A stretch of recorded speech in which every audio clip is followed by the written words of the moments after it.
ఖమ్మం జిల్లా సింగరేణి మండలం ఉసిరికాయలపల్లి గ్రామంలో జరుగుతున్న కోటమైసమ్మ అమ్మవారి జాతర సందర్భంగా భక్తులు పెద్ద ఎత్తున పాల్గొంటున్నారు. ఈ సందర్భంలో అమ్మవారిని ఇల్లందు ఎమ్మెల్యే కోరం కనకయ్య, ఎమ్మెల్సీ తాతా మధులు సందర్శించారు. వారికి ఆలయ చైర్మన్ డాక్టర్ పర్సా పట్టాభి రామారావు అధికారులు ఆలయ మర్యాదలతో స్వాగతం పలికారు. ఎమ్మెల్యే, ఎమ్మెల్సీలు ఆలయంలో శ్రీ కోటమైసమ్మ అమ్మవారిని దర్శించుకుని ప్రత్యేక పూజలు నిర్వహించారు. వారిని ఆలయ చైర్మన్ పర్సా పట్టాభి రామారావు శాలువా కప్పి సన్మానించారు. ఈ సందర్భంగా వారు మాట్లాడుతూ దసరా జాతర ప్రాంతీయ ప్రజల ఆధ్యాత్మిక విశ్వాసానికి ప్రతీకగా నిలుస్తుందన్నారు. భక్తుల సౌకర్యార్థం అన్ని ఏర్పాట్లు చేయడానికి ప్రభుత్వం కట్టుబడి ఉందని తెలిపారు. జాతరలో భక్తుల రాకపోకలు సజావుగా జరిగేలా అధికారులు సమన్వయంతో పనిచేయాలని వారు సూచించారు. వారి వెంట ఇల్లందు మున్సిపల్ మాజీ chairman Dammalapati Venkateswararao, DV sir, Karepalli society vice chairman Dharavath Mangilal, Singareni మాజీ జెడ్పీటీసీ వంకుడోతు జగన్, నాయకులు ముత్యాల వెంకటప్పారావు తదితరులు పాల్గొన్నారు.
ఎల్లందరూ అంటే ఒకప్పుడు ఎల్లందరూ పాత కోటమైసమ్మ జాతర తెలంగాణ రాష్ట్రంలో మొత్తానికి కూడా అతిపెద్ద జాతర కోటమైసమ్మ జాతర పెద్ద ఎత్తున జరుగుతుంది. సుమారు ఒక 2 లక్షల మంది భక్తులు వచ్చి అమ్మవారి యొక్క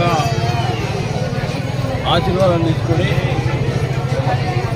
మరి పోయిన జాతరలో ఏమేమి మొక్కులను చెల్లించుకొని సంతోషంగా గ్రామాలకు వెళ్ళిపోయే పరిస్థితి.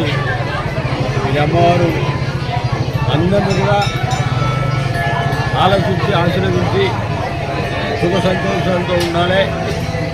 పిల్లల భవిష్యత్తు, పిల్లల ఉద్యోగాలు కానీ చదువులు కానీ అన్నీ కూడా గొప్పగా ఆశీర్వదించాలని చెప్పి కోరుకునే వారందరూ కూడా వారి భక్తుల్ని తీర్చేటువంటి అమ్మవారు ఈ కోటమైసమ్మ.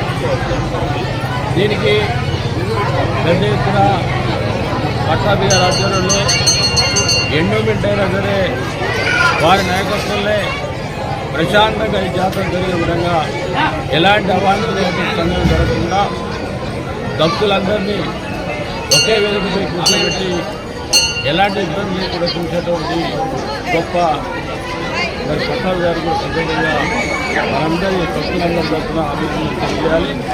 వారితో పాటు డివి గారు వారు కూడా గతంలో ముందు వరకు మున్సిపల్ చైర్మన్ చేసి ప్రాంతాన్ని కూడా మరి జాతర వచ్చిందంటే ఎంతో మరి భక్తులకు ఇబ్బంది కలుగుతున్న చూడాలని చెప్పి సహకారాలు అందించినటువంటి డివి గారికి ముఖ్యంగా మమ్మల్ని అందరినీ కాపాడే దేవత ఈ కోటమైసమ్మ దేవత మరి మా దీర్ఘకాలంగా ప్రజలకు ఎన్నో మరి ఆశీర్వాదాలు ఇచ్చి వాళ్ళ కుటుంబాలకు కాపాడే గొప్ప తల్లిని మనస్ఫూర్తిగా కోరుకుంటూ